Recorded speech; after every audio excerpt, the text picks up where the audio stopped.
மடானி அரசின் அணுகுமுறை மக்கள் மனதில் கூடிக்கொண்டுள்ளது. ஐ குனிங் சட்டமன்ற தொகுதி இடைத்தேர்தலில் பரிசான் பெற்ற வெற்றி அதற்கு சான்று.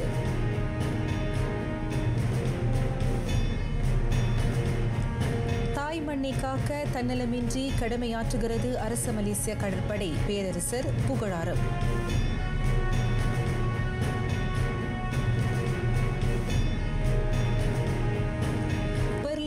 முதன்முறையாக நிறுவப்படுகிறது விளையாட்டு பள்ளி. மாநில ஆட்சியாளர் கோரிக்கைக்கு அரசு செவிசாய்ப்பு.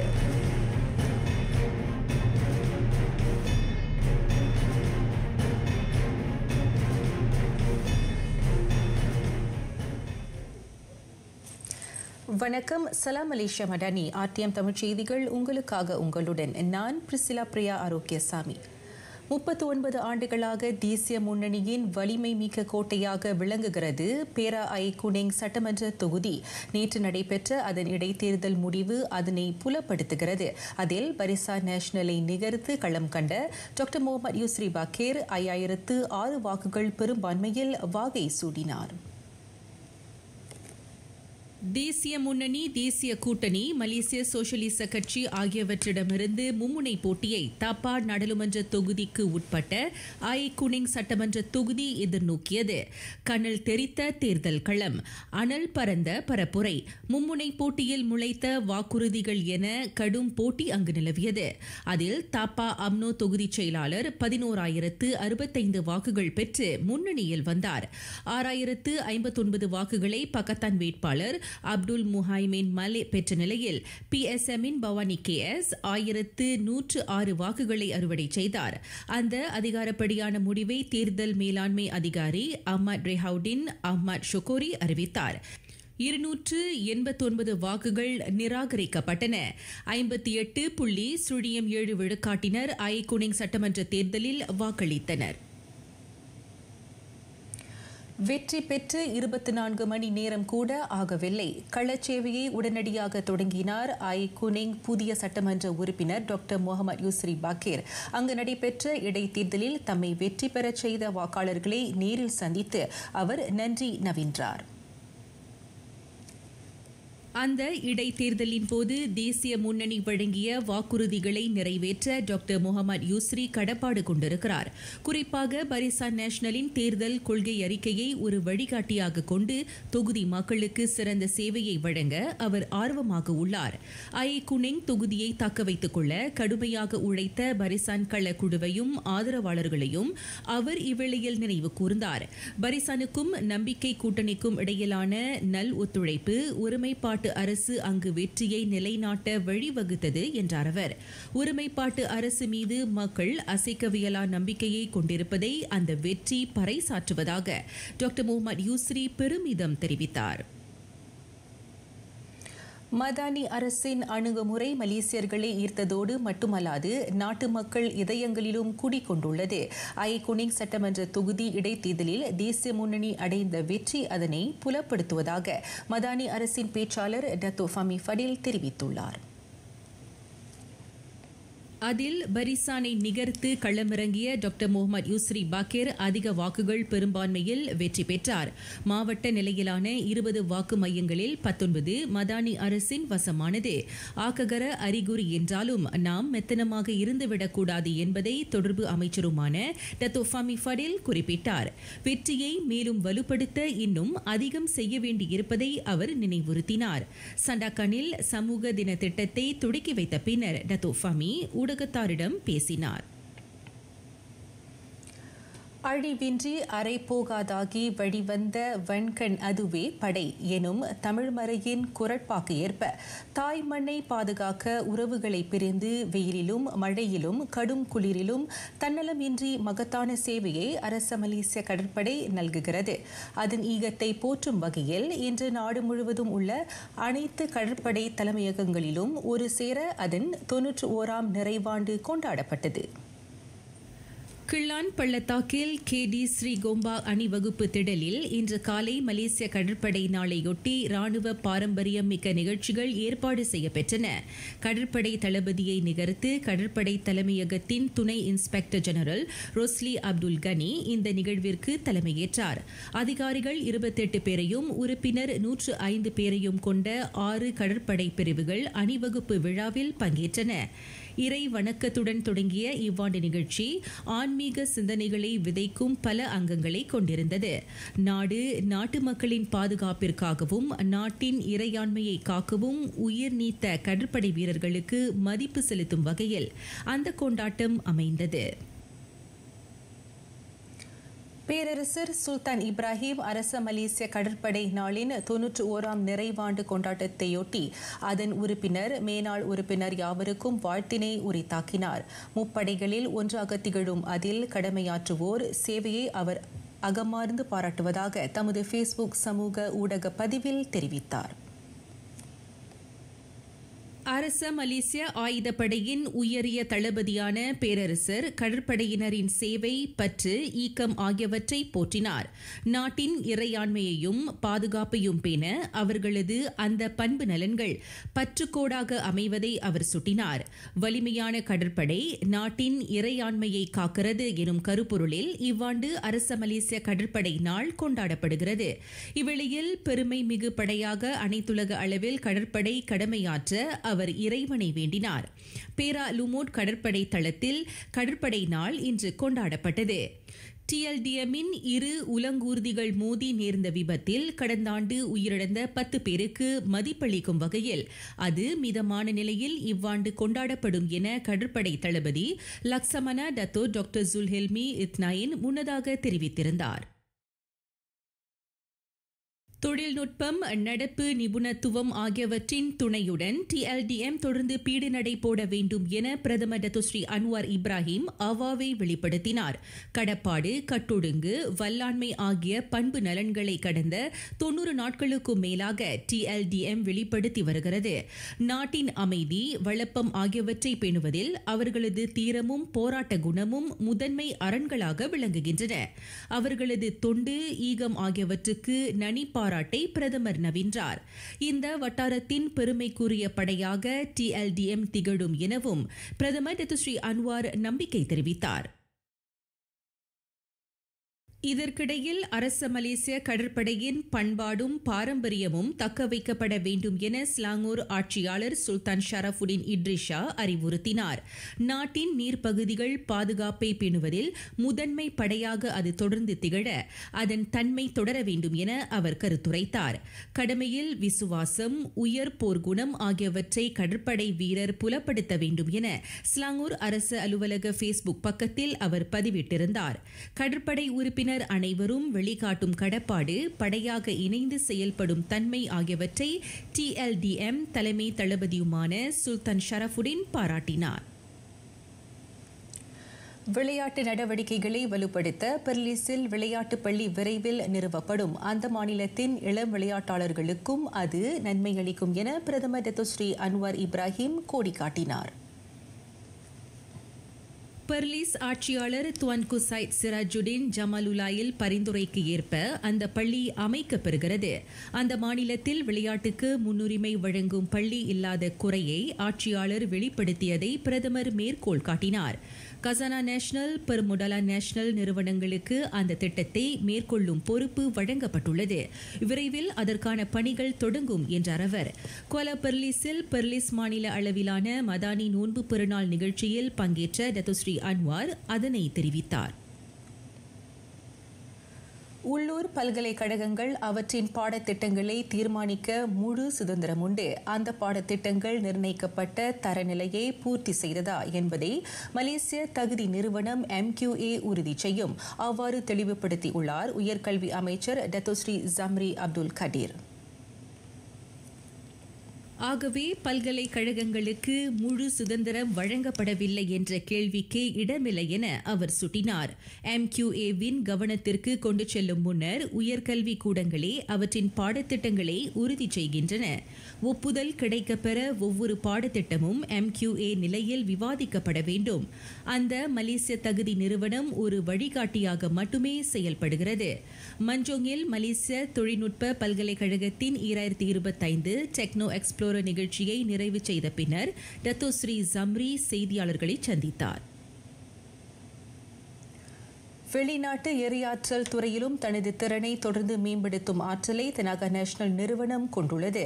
இங்கிலாந்தின் பிளைத் ஆஃப்ஷோர் டெமான்ஸ்ட்ரேட்டர் லிமிடெட் காற்றாலை பண்ணையில் அதன் முதலீடு அனைத்துலக நிலையில் மிளிரும் அதன் ஆற்றலை காட்டுவதாக துணை பிரதமர் டத்தோ ஸ்ரீ ஃபடிலா யூசுப் தெரிவித்தார். TNB-யின் முழு உரிமை நிறுவனமான வான்டேஜ் RE லிமிடெட் வாயிலாக பிளைத் ஆஃப்ஷோர் டெமான்ஸ்ட்ரேட்டர் லிமிடெட் நிறுவனத்தில் முதலீடு மேற்கொள்ளப்பட்டது. இங்கிலாந்திலும் முதலீட்டை மேம்படுத்தும் முனைப்பை ஏந்திய அதனை எரியாற்றல் மாற்ற நீர்வள உருமாற்ற அமைச்சருமான துணை பிரதமர் பாராட்டினார். TNB-க்கு மட்டுமல்லாது நாட்டுக்கும் அது லாபத்தை ஈட்டித்தரவல்லது. பிளைத் ஆஃப்ஷோர் காற்றாலை பண்ணையை பார்வையிட்ட டத்தோ ஸ்ரீ ஃபடிலா செய்தியாளரிடம் பேசினார். 41.5 மெகாவாட் ஆற்றலுடன் இயங்கும் அந்த கடற்கரைக்கு அப்பால் அமைந்துள்ள காற்றாலை பண்ணை 2017 நிறுவப்பட்டது. அரச மலேசிய போலீஸ் படை அதன் சேவை தரத்தை மேம்படுத்திக் கொள்ள வெளித்தரப்புகளின் கருத்துக்களை எதிர்பார்க்கிறது. உள்துறை அமைச்சின் கீழ் நிறுவப்பட்ட நிறுவனங்களில் போலீஸ் படையும் ஒன்று என அமைச்சர் டத்தோ ஸ்ரீ சைஃபுடின் நசுத்தியான் இஸ்மாயில் தெரிவித்தார். பல்கலைக்கழகம் உள்ளிட்ட பல்வேறு தரப்புகளுடன் கைகோர்க்க அது ஆயத்தமாக உள்ளது. வட மலேசிய பல்கலைக்கழகம் நிறுவப்படுவதற்கு முன்னரே போலீஸ் நாட்டின் பாதுகாப்பு உறுதி செய்து வந்ததை அமைச்சர் நினைவு கூர்ந்தார்.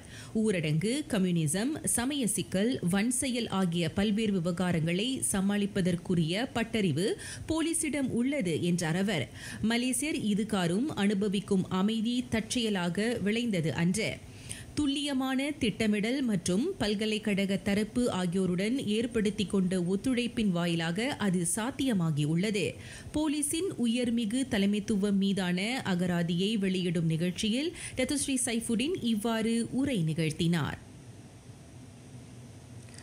கிளான் பண்டா செந்தோசாவில் வேண்டுமென்றே மோட்டார் சைக்கிளை மோதிய கார் ஓட்டுநர் கைது செய்யப்பட்டார். ஐயத்திற்குரிய அந்த 34 வயது ஆடவர் மீது 4 குற்றப்பதிவுகள் உள்ளதாக தென்கிழான் மாவட்ட போலீஸ் தலைவர் ACP ரம்லி கசா தெரிவித்தார்.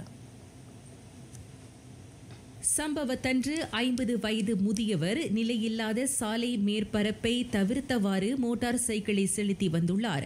ஆனால் அவர் பொறுப்பற்ற முறையில் வாகனம் ஓட்டிச் சென்றதாக கருதிய கார் ஓட்டுநர் அவரை மோதியுள்ளார் என நம்பப்படுகிறது. அந்த சம்பவம் குறித்து நேற்றிரவு 10:20 மணி அளவில் அவசர அழைப்பு கிடைக்கப்பெற்றதாக போலீஸ் தெரிவித்தது. கைது செய்யப்பட்ட கார் ஓட்டுநர் ஏப்ரல் 30ஆம் நாள் வரை 4 நாட்களுக்கு தடுப்பு காவலில் வைக்கப்படுவார்.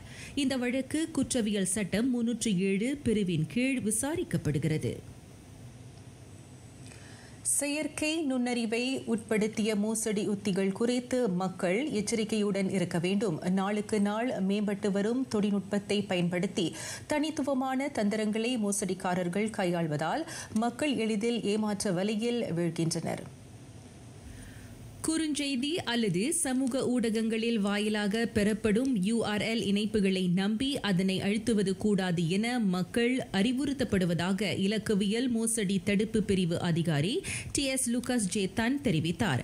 மேலும் மின்னஞ்சல் மூலம் கிடைக்கும் URL இணைப்புகளின் நம்பகத்தன்மையை எவ்வாறு ஆராய்வது எனவும் அவர்கள் அறிந்து வைத்திருக்க வேண்டும். அவ்வாறான இணைப்புகளில் மற்றொரு இணைய பக்கத்திற்கான URL இணைப்புகளை மறைத்து வைக்க முடியும். எனவே அறியாத தொலைபேசி எண்களில் இருந்து பெறப்படும் எந்த தகவல்களையும் உண்மை என நம்பிவிடாமல் அவ்வாறான எண்களை உடனடியாக நிராகரிப்பது அவசியம். பெரியோரை விட இளம் தலைமுறையினரே இதுபோன்ற மோசடிகளில் எளிதில் சிக்கிக் கொள்கின்றனர். அந்த சிக்கலை களைய பெற்றோர் தம் பிள்ளைகளின் இணையம் மற்றும் திறன்பேசி பயன்பாடுகளை கண்காணிக்க வேண்டும் என TS லூகாஸ் அறிவுறுத்தினார். செயற்கை நுண்ணறிவு பல்வேறு துறைகளில் பெரும் தாக்கத்தை ஏற்படுத்தி வருகிறது. கல்வி தரத்தையும் கற்றல் கற்பித்தல் அணுகுமுறையையும் மேம்படுத்த அது பெரும் பங்காற்றுகின்றது. கற்றல் கற்பித்தலில் மாணவர்கள் முனைப்புடன் ஈடுபட செயற்கை நுண்ணறிவின் தூண்களாக விளங்கும் AI டூல்ஸ் எனப்படும் செய்யறிவு உள்ளீடுகள் பெரிதும் பயன்படுத்தப்பட்டு வருகின்றன. அவ்வகையில் கடந்த வெள்ளிக்கிழமை துவன்கு பைனூன் ஆசிரியர் கல்விக் கழக வளாக தமிழ் ஆய்வியல் துறையின் ஏற்பாட்டில் பயிற்சி ஆசிரியர்களுக்காக தாய்மொழி கற்றல் கற்பித்தலில் செயற்கை நுண்ணறிவு AI பயன்பாடு குறித்த பட்டறை ஏற்பாடு செய்யப்பட்டது. விரிவுரையாளர் முனைவர் சித்திரை செல்வி ருத்ராபதி வழிகாட்டலில் நடத்தப்பட்ட இந்த பட்டறையை பைனூன் வளாக தமிழாய்வியல் துறை தலைவர் திரு மணிமாறன் கோவிந்தசாமி தொடங்கி வைத்தார். கல்வி அமைச்சின் கல்வி தொழில்நுட்ப பிரிவு தலைமை உதவி இயக்குநர் ஆனந்தன் தர்மன் இந்நிகழ்ச்சியை வழிநடத்தினார். இதில் செயற்கை நுண்ணறிவின் வருகையால் எதிர்காலத்தில் ஆசிரியர்கள் எதிர்நோக்கும் சவால்கள் குறித்து விளக்கப்பட்டது. மேலும் செயற்கை நுண்ணறிவை மற்ற தொழில்நுட்பங்களைப் போல் அறிவியல் வளர்ச்சியின் ஒருபடி நிலையாக மட்டும் கருத முடியாது. சமூகத்தில் பணிசார்ந்த பண்பாட்டிலும் பொது பண்பாட்டிலும் இவற்றின் தாக்கம் குறித்தும் இந்த பட்டறையில் தெளிவாக விளக்கப்பட்டது.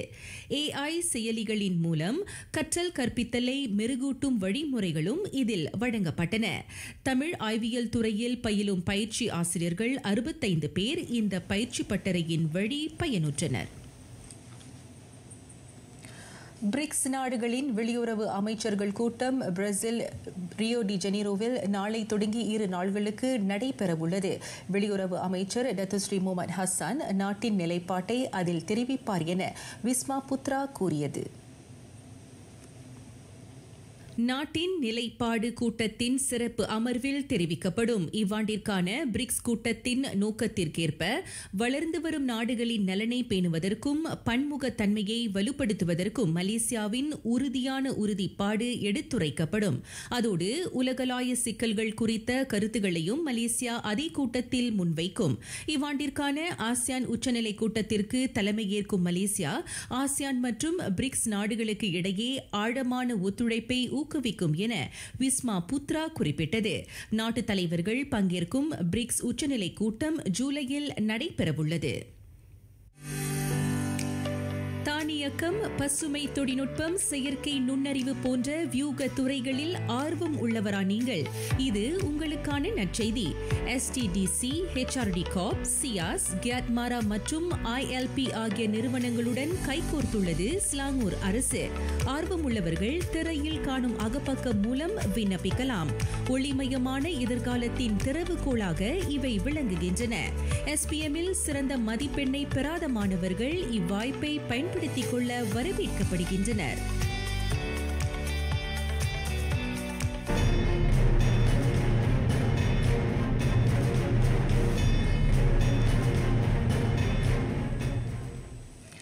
நாளை நடைபெறும் அனைத்துலக நடுவர் மன்ற ஆலோசனை கூட்டத்தின் பொது விசாரணை அமர்வில் மலேசியா பங்கேற்கும். பாலஸ்தீன ஆக்கிரமிப்பில் இஸ்ரேலின் ஈடுபாடு, ஐநா, இதர அனைத்துலக அமைப்புகள் மற்றும் 3ஆம் தரப்பு நாடுகளின் செயல்பாடுகள் குறித்து அதில் விவாதிக்கப்படும்.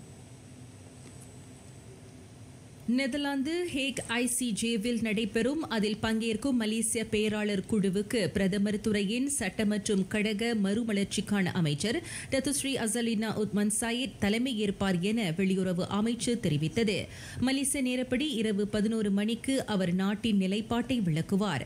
2004-2024 ஆண்டுகளுக்கு பின் அனைத்துலக நடுவர் மன்றத்தில் பாலஸ்தீனம் தொடர்பான பொது விசாரணை அமர்வில் மலேசியா பங்கேற்பது இது 3வது முறையாகும்.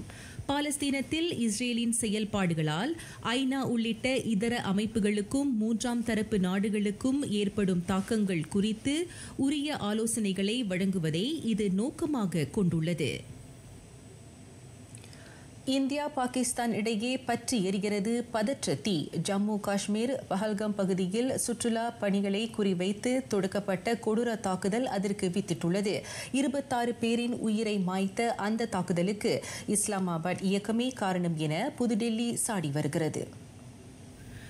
கடந்த 22ஆம் நாள் அந்த வன் செயல் கட்டவிழ்க்கப்பட்டது. கடந்த 25 ஆண்டுகளில் பொதுமக்கள் மீது தொடுக்கப்பட்ட மிக கொடூர தாக்குதலாக அது வகைப்படுத்தப்பட்டுள்ளது.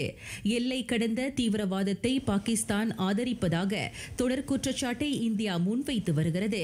லஷ்கர்-ஏ தொய்பா அமைப்பிற்கு இதில் தொடர்பு இருப்பதாக பாரதம் சாடுகிறது. இவ்விவகாரத்தில் பிரதமர் ஷெபாஸ் ஷரீஃபின் தலையீடு துளியளவும் இல்லை என பாகிஸ்தான் மறுத்து வரும் நிலையில் வெளிப்படையான விசாரணைக்கு இஸ்லாமாபாத் தயார் எனவும் அது கூறியுள்ளது. இதற்கிடையில் தீவிரவாதிகளை தேடி பிடிக்க இந்திய ராணுவம் தேடுதல் வேட்டையை முடுக்கிவிட்டுள்ளது. இந்த சம்பவம் தொடர்பாக விமர்சிக்க இரு நாடுகளும் அரசு தந்திர கட்டுப்பாடுகளை விதித்துள்ளன. மேலும் தேசிய பாதுகாப்பை மேற்கோள் காட்டி ராணுவ நடவடிக்கைகளின் நேரடி ஒளிபரப்பை தவிர்க்க வேண்டும் என ஊடகங்களுக்கு இந்தியா கட்டளையிட்டுள்ளது. யுக்ரைனிய அதிபர் விளாடிமிர் ஜெலன்ஸ்கியும் அமெரிக்க அதிபர் டொனால்டு டிரம்பும் மீண்டும் சந்தித்து பேசினர். ரோம் வெட்டிகன் பெசிலிகாவில் நடைபெற்ற அந்த சந்திப்பில் மோசமடைந்து வரும் ரஷ்யா யுக்ரைன் போரை முடிவுக்கு கொண்டு வரும் முன்னெடுப்புகள் குறித்து அதில் விவாதிக்கப்பட்டன. தம் மக்கள் நீண்ட நாள்களாக எதிர்பார்த்து காத்திருக்கும் விடுதலை இந்த சந்திப்பின் வழி கனியுமாயின் யுக்ரைனியர்களுக்கு இது ஒரு வரலாற்று பூர்வ நிகழ்வாக அமையும் என ஜெலன்ஸ்கி நம்பிக்கை தெரிவித்தார். இரு நாட்டு தலைவர்களுக்கும் இடையிலான இந்த தனிப்பட்ட சந்திப்பு சுமார் 15 நிமிடங்கள் தொடர்ந்தது. கடந்த பிப்ரவரி மாதம் வாஷிங்டனில் நடைபெற்ற சர்ச்சைக்குரிய கலந்துரையாடலுக்கு பிறகு டிரம்பும் ஜெலன்ஸ்கியும் சந்தித்துக் கொள்வது இதுவே முதன்முறையாகும். அமெரிக்காவுடன் அணுவாற்றல் தொடர்பான கலந்துரையாடல் மனநிறைவு அளிக்கிறது. 3ஆம் சுற்று பேச்சுகளிலும் இரு நாடுகளும் உறுதியான நிலைப்பாட்டை வெளிப்படுத்தியதாக ஈரான் வெளியுறவு அமைச்சர் அப்பாஸ் ஆராக்சி கோடி காட்டினார். இந்த முறை தொழில்நுட்ப ரீதியில் நிபுணர்களின் பங்களிப்பு போன்றவை குறித்து விரிவாக விவாதிக்கப்பட்டது. அதோடு எழுத்துப்பூர்வமான கருத்துகளும் பரிமாறிக்கொள்ளப்பட்டன. இருப்பினும் அமெரிக்காவுக்கும் ஈரானுக்கும் அணுசக்தி தொடர்பான கருத்து வேறுபாடுகள் இன்னமும் நிலவுவதை அப்பாஸ் ஆராக்சி சுட்டினார். அதேவேளையில் அந்த கலந்துரையாடல் நேர்மறையானதாகவும் பயனுள்ளதாகவும் கருதப்படுவதாக அமெரிக்க மூத்த அதிகாரி கருத்துரைத்தார். அதோடு விரைவில் ஐரோப்பாவில் மீண்டும் சந்திப்பு மேற்கொள்ள இரு நாடுகளும் ஒப்புதல் தெரிவித்ததாகவும் நம்பப்படுகிறது. மேலும் அணுசக்தி தொடர்பான பேச்சு அடுத்த வாரம் தொடர்வதோடு மே 3ஆம் நாள் உயர்நிலை கூட்டம் நடைபெறும் என ஒமான் வெளியுறவு அமைச்சர் படோ அல் புசைடி குறிப்பிட்டார்.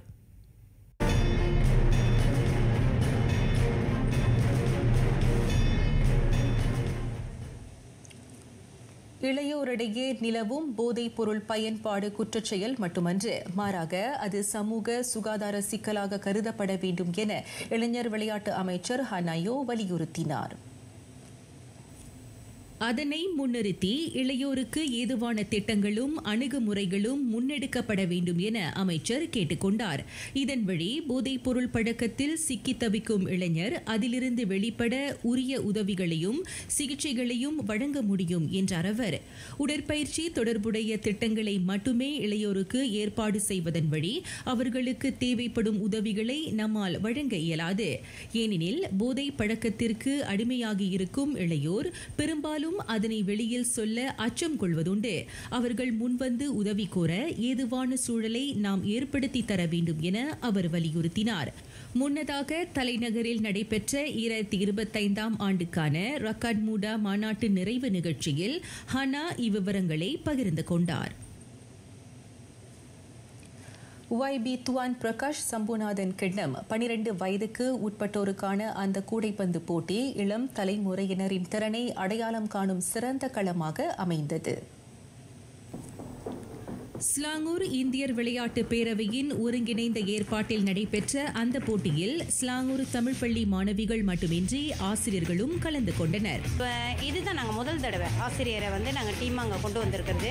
இது ஒரு பெரிய அனுபவம்னே சொல்லலாம். நம்ம பார்த்தோம்னா விளையாட்டில் கொஞ்சம் கொஞ்சமாக ஆர்வம் குறைந்து கொண்டே வருது. இந்த மாதிரியான போட்டி வைத்திருக்கக்குள்ள நம்ம போட்டி மட்டும் இல்லாமல் நம்ம உடல் நலத்தையும் நம்மளால் பேணி காக்க முடியுது. மாணவர்களுக்கு பார்த்தீங்கன்னா படிப்பில் மட்டும் இல்லாமல் விளையாட்டுத் துறையிலே மாணவர்கள் முன்னேற முன்னேறணும். போது இந்த போட்டிகள்லாம் வைக்கும் போது மாணவர்களோட ஆர்வத்தையும் அவர்களுடைய நலத்தையும் நம்மளால் வந்து பேணி காக்க முடியும். எங்கள் ஒரு குழு மாணவர் குழுவும் பிறகு ஆசிரியர் குழு ஒரு குழு வந்திருக்கோம். சுமார் ஒரு 3 மாதங்களாக நாங்கள் பயிற்சிகளில் ஈடுபட்டோம். தமிழ் பள்ளி மாணவர்கள் இப்பொழுது தொடர்ந்து பல விளையாட்டுத் துறையில் வந்து பதிவுகளை செய்துட்டு வராங்க. மாநில அளவில் இது போன்ற போட்டிகளை வைப்பதால் மாணவர்களுக்கு மீண்டும் அந்த ஆர்வம் வந்து தொடர்ந்து அவர்கள் இது போன்ற போட்டிகளில் கலந்து கொள்ள ஒரு நல்ல வாய்ப்பாக அமைய வேண்டும் என்று கேட்டுக்கொள்கிறேன். இந்த போட்டிக்காக நாங்கள் 2 வாரம் ட்ரைனிங் பண்ணிட்டு இருக்கோம். என் டீச்சர்ஸும் 3 மணி வரைக்கும் ஸ்டே பேக் பண்ணி கஷ்டப்பட்டு எங்களுக்கு ட்ரைனிங் தராங்க. நானும் அவங்களுக்கு ஒத்துழைச்சு நாங்களும் ட்ரைனிங் பண்ணுறோம். இதோட நான் எம்எஸ்எஸ்டி பாலாஜாரிங்க்கு போகணுன்னு என்னோட இலக்கு இருக்குது. இந்த ஜொஹானான் பாலாஜாரினுக்கு நாங்கள் 3 மாதமாக ட்ரெயின் பண்ணோம். இந்த ட்ரெயின் பண்ணதில் எங்கள் அம்மா அப்பா மற்றும் ஆசிரியர்கள் கடும் உழைப்பு போட்டிருக்காங்க. இந்த பாலாஜாரிங்கை வச்சு எங்களுக்கு பல நன்மைகள் இருக்குது. ஃப்யூச்சரில் வந்து நாங்கள் ஒரு பாலாஜாரிங் பிளேயராக கூட மாறலாம். மாணவர்களின் திறனை அடையாளம் கண்டு அதற்கேற்ற ஊக்குவிப்பினை வழங்கினால் எத்துறையாயினும் அவர்களால் மிளிர முடியும். இவங்க நிறைய வந்து எக்ஸ்பீரியன்ஸ் கெயின் பண்ணலாம். இந்த மாதிரி கேம்ஸ் வைக்கிறனால என்னையே வந்து எக்ஸாம்பிளாக வச்சுக்கலாம். நான் வந்து ஸ்போர்ட்ஸில் இருந்தனால எஜுகேஷன் வந்து நான் ஃபுல் அண்ட் ஃபுல் ஸ்பான்சர்ஷிப்பில் தான் வந்து படித்தேன். அண்ட் என்னோடய கரியர் இதுக்கும் வந்துட்டு நிறைய ஹெல்ப் பண்ணியிருக்கு ஸ்போர்ட்ஸ்னால. ஸோ ஐ ஹோப் பேரண்ட்ஸ் வந்து நெட்பால் வந்து இன்னும் இருக்க வந்து இம்ப்ரூவ் ஆகிக்கிட்டு வருது. அண்ட் இந்த ஸ்போர்ட்டையும் வந்து நீங்கள் இம்பார்ட்டன்ட் கொடுத்து ஸ்டூடெண்ட்ஸ் அதில் இன்னும் அனுப்புவீங்கன்னு நினைக்கிறேன். இது போன்ற போட்டியை நடத்துவதன் மூலம் மாணவ மாணவிகள் மத்தியில் விளையாட்டின் மீதுள்ள ஆர்வத்தை மேலோங்கச் செய்ய முடியும். முறையாக ஸ்லாங்கூர் தமிழ் பள்ளி மாணவர்களுக்கான வலைப்பந்து போட்டி ஏற்பாடு செய்திருக்கின்றோம். இதில் ஸ்லாங்கூர் இந்திய விளையாட்டுப் பேரவையும் ஸ்லாங்கூர் மாநில தமிழ் பள்ளி ஆசிரியர் மன்றமும் இணைந்து நடத்துகின்றோம். முதல் முறையாக ஏற்பாடு செய்த எங்களுக்கு 48 குழுக்கள் பங்கேற்றிருக்கின்றன. 48 குழுக்கள் பங்கேற்பதே எங்களுக்கு பெரிய ஒரு வெற்றி. எங்களுடைய நோக்கம் தமிழ் பிள்ளைகள் அதிகமாக இந்த வலைப்பந்து போட்டி ஈடுபடவில்லை. ஆகவே அவர்களை உற்சாகமூட்டுவதற்காக இப்போட்டியை ஏற்பாடு செய்து கொண்டிருக்கிறோம். வலைப்பந்து போட்டியில் தேசியத்தையும் மாநிலத்தையும் பிரதிநிதிப்பார்கள் என்று எதிர்பார்த்து தான் இந்த போட்டியை நடத்துகின்றோம். இப்போட்டி இதோடு நிறுத்திவிடாமல் இதில் இருந்த சிறந்த மாணவர்களை எடுத்து வட்டார ரீதியில் நடத்தி அதுக்கு பிறகு தேசிய அளவில் நடத்த உள்ளோம். வருங்காலத்தில் மலேசியாவை நிகர்த்து களம் காணக்கூடிய மேலும் அதிகமான வீரர்களை அடையாளம் காண்பதற்கும் இத்தகைய போட்டிகள் உதவும் என ஏற்பாட்டாளர் நம்புகின்றனர். மேலும் ஒரு புதிய சாதனையை படைத்திருக்கிறது ஜோஹர் டாருல் தக்சீம் ஜிடிடி காற்பந்து அணி. ஒரே பருவத்தில் 3வது முறையாக தொடர்ந்து முக்கிண்ணங்களை அந்த தென்னக வேங்கை வென்றுள்ளது. ஆக கடைசியாக மலேசிய கிண்ணம் அதன் வசமானது. நேற்றைய இறுதி ஆட்டத்தில் ஜேடிடி 2-1 என நூலிலையில் ஸ்ரீ பஹாங்கை வீழ்த்தியது. ஸ்ரீ பஹாங்குக்கான ஒரே ஆறுதல் கோலை முற்பாதியில் டி சரவணன் புகுத்தினார். ஜேடிடி அதன் 2 கோல்களையும் பிற்பாதியில் பெர்க்சன் டா சில்வா மற்றும் அரிஃப் ஐமான் முகமது ஹனாபி மூலம் பெற்றது.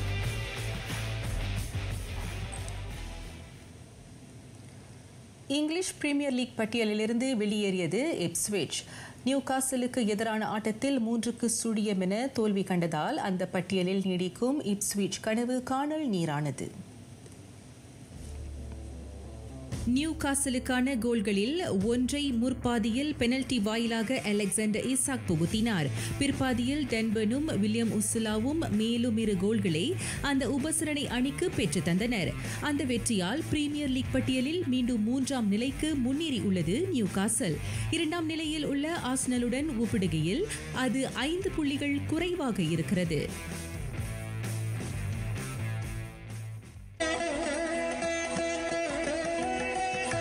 குரல் அறம்பாவ மாயு மறிவுதனை கண்டால் பிறந்துழல வேண்டா பெயர்ந்து பாவ புண்ணியங்களை அறிந்து உணர்ந்து அவற்றை போக்கும் முறைகளை தெரிந்து கொண்டால் பிறப்பற்ற முக்தி கிடைக்கும்.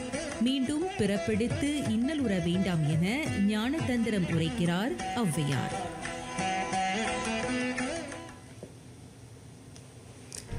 நிறைவடைகின்றன RTM தமிழ் செய்திகள். எங்களோடு இணைந்ததற்கு நன்றி.